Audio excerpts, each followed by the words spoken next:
In southern Alberta, tens of thousands of voters turned out to have their voices heard. Conservative Rachel Thomas was voted into a fourth term in the Lethbridge riding. Quinn Keenan has that story. Rachel Thomas and over 100 supporters gathered at Paradise Canyon to celebrate another election win. While she was widely expected to win, Thomas is grateful for the support she received. The local victory, of course, is super exciting. To have the opportunity to represent Lethbridge for a fourth term is ultimately just such an honor and a joy. I really look forward to it. Thomas won with just over 60% of the vote. That makes it one of her largest election wins. Former mayor and Liberal candidate Chris Spearman was second with about 33%. The NDP finished in a distant third.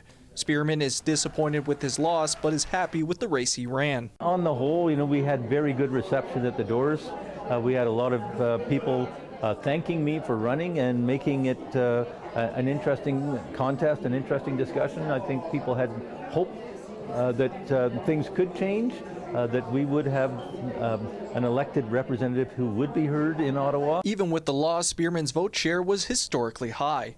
Since 1945, a non-conservative candidate had only managed to get more than 30% of the vote 3 times in Lethbridge. Incumbency and being a conservative politician in southern Alberta tend to be a pretty winning recipe.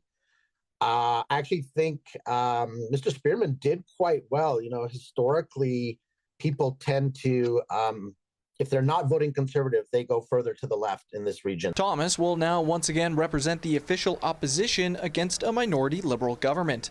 One of the chief concerns of voters in this election is how the new government will be able to deal with U.S. President Donald Trump. Lethbridge is believed to be one of the communities that would be most affected by American tariffs. But a minority government may not be ideal for dealing with those challenges.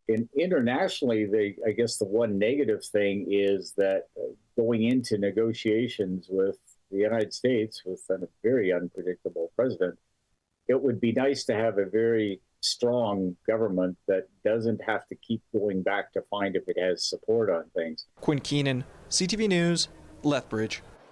Southern Alberta stays Tory blue for the next 4 years. Glenn Motz will represent the Medicine Hat Cardston Warner riding in Ottawa once again. The former police inspector has been the member of Parliament since 2016. Motz had 30,000 more votes than second place Tom Rooke with the Liberal Party, who was followed by the NDP and Green parties. Conservative David Bexty takes over as MP for the Bow riding after it was represented by Martin Shield for the last decade. 76-year-old Shield announced earlier this year he would not seek re-election. Bexty had almost 35,000 votes more than his nearest competitor, the Liberals' Bentley Barnes. And with more than 75% of the vote, Foothills incumbent John Barlow will return to Ottawa to represent that riding.